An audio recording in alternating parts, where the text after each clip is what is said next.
Rachel, the average American woman is the most educated, most financially independent, and most free woman in human history.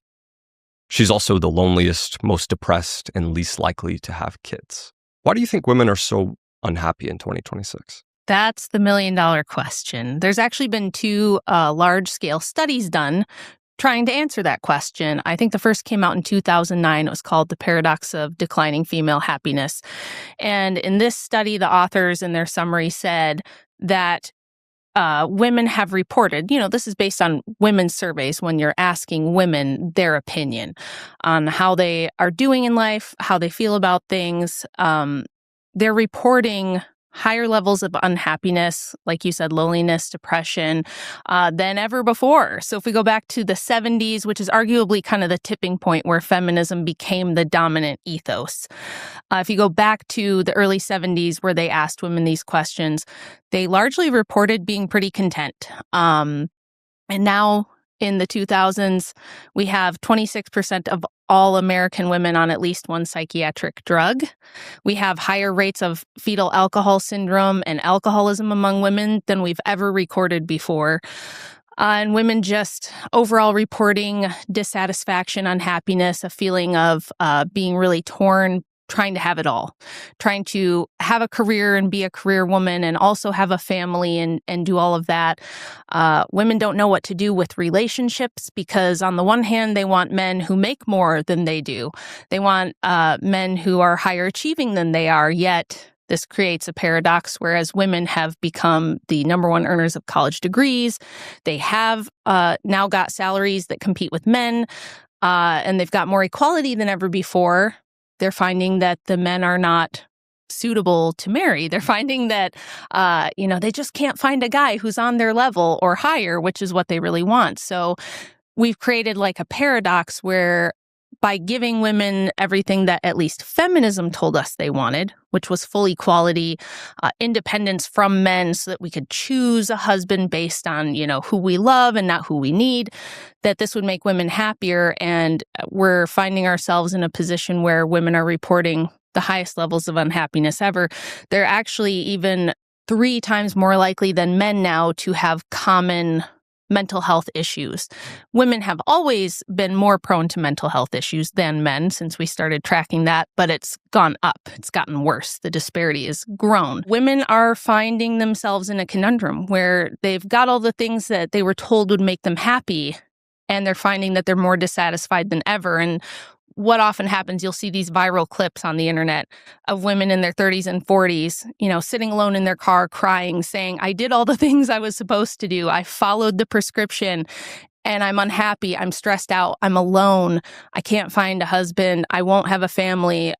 Am I going to die by myself? What did I do? I can't go back. So for me, it's a really tragic thing for women. So you would boil it down to women are unhappy because they're lonely, because they're not getting married and they're not having kids. I think that's a big part of it. And I think it's also, we put so much pressure and responsibility on women to do it all, be it all, and have it all. I really experienced a lot of that myself in my early 20s. So after I got through K through 12 high school, I was always a smart kid. I was always in advanced classes preparing for college. I was given the message that you're definitely going to college. You've got to go. You're too smart. You can't waste your intellectual capacity by not going to school and having an important job. That's what you're going to do, from kindergarten on. And by the time I got done with 12th grade, I thought, I think I just want to get married and have kids. I really just want to marry my boyfriend, start a family, and be a mom. That's what I want to do. And maybe someday if I want to have a career, I can do that later. People thought I was insane. Everybody around me, my parents, my friends, pretty much everyone around me just thought that was totally nuts. What? You're not going to go to college? You have a full ride scholarship and you're not going to take it? You're going to regret it. It's going to be terrible. Your life's going to be over. So it was what do I do here? Because what if I want to be a mom and have kids? I want to raise them myself. How am I going to do that if I'm gone 40 to 50 hours a week? Especially if I get a career that's very demanding. Like if I want to be a doctor or something, where does that leave room for raising my kids? I'm going to have to outsource that to someone else. And I didn't like that idea. And when I said I thought that was kind of silly and inefficient, I thought, isn't that silly? I'm having children and I'm going to pay some other stranger who isn't their mother, maybe $12 an hour or something, to spend all day with them. And I might get to see them for a couple hours at night and on the weekend. And that's it. And meanwhile, they're not even with their kids. Exactly. So I thought we're all just It's like we're playing musical chairs with the children. And it's like, well, you raise mine so that I can go to work. And then someone else will raise yours so that you can go to work watching my kids. And when I said, I think that seems silly. Who came up with this system? It sounds terrible to me. It was like I was challenging this deeply held dogma, this like preciously held dogma that like, well, you don't want to be enslaved, do you? And I was like, I don't know that going to work for a corporation and having to pay half of what I make to have someone else raise my kids, I don't know, that kind of sounds a little bit like slavery to me more than having a family. But there was just this idea that if I didn't have my own money and my own career, the only guy who was going to be interested was someone who wanted to take advantage of me and hurt me and wanted me to be vulnerable and not able to escape. You kind of gave the most important part of your backstory to understand why you view feminism the way you do. But I want to know about your parents and your childhood. Like, what's the most important part of your childhood that shaped maybe why you chose to write your book and some of your views today? When I was 9 years old, my parents got divorced. And, my dad sat us down and explained that my mom had found somebody new. She was going to divorce him, and that he had to move out. And I remember asking him, wait, if mom got a boyfriend, you're not supposed to do that. That's against the rules. Why do you have to leave? That doesn't make sense. And my dad kind of got like tears in his eyes. And then I told him, I remember saying, I have a lump in my throat. It kind of hurts right here. And then he just kind of lost it. And my mother really didn't want to explain. It was just like, Dad's got to go. And this other guy's going to move in. And that was kind of like the beginning of everything changing for me and my sister.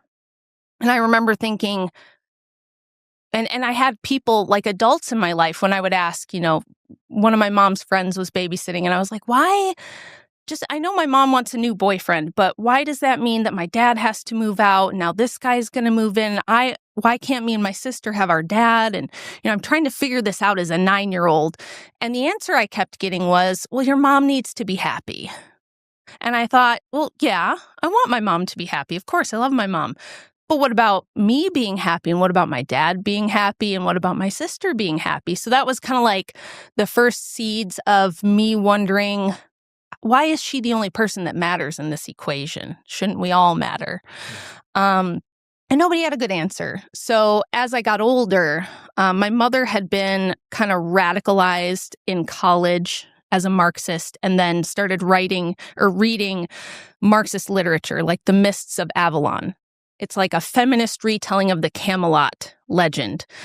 And it was from this very like Marxist feminist perspective. And she kind of adopted this view that like men are bad and evil, especially white men. The evil white men that have all the power are bad. The intersectional stuff, like the more oppressed you are, the more truth you have and the more righteous you must be. And if you have money or you own a business or you're a white person or you're a male, you must be bad. You must be oppressing someone to have those things. And that was kind of her worldview. So most of the week living with mom, that's the stuff I would kind of hear filtered through. It kind of trickles out as you're talking about things growing up. Then I go to my dad's, and he was a business owner. He was a Rush Limbaugh guy, in the car we'd be listening to Rush Limbaugh on the way to, my orthodontist appointments or something. So I grew up listening to him with dad, and my dad would explain things from a completely different worldview, like things are based on merit. It depends how hard you work for things, because a lot of people aren't willing to work hard, and those who are can potentially get ahead, even if they maybe started out behind. My dad would say, I didn't grow up with money, But I'm doing a lot better now than my dad was because I put in 14-hour days. I have better ideas than the other guys in the same industry I work in. So you earn your way in the world. Whereas my mom's view was completely different. It was everybody deserves, and you only don't have because someone else has. So these two completely opposite conflicting worldviews that you get as a kid, you kind of start having to learn to think things through and try to figure out, well, which one is correct? How do I know which one is correct? And how do I filter through these ideas to figure out which worldview is more accurate? What should I follow? Because I'm getting completely different directions from both parents. And I remember the best piece of advice my dad ever gave me, especially being a woman. He said, self-esteem is not based on external validation. You will never get a sense of self-esteem, a true sense of it, from people telling you you're pretty or telling you they like you or saying you did a good job. You get your real self-esteem from making good decisions and learning that you can trust yourself to do the right thing. And that was one of the first pieces that I felt really clicked for me. That, maybe dad's onto something. Maybe his worldview is more correct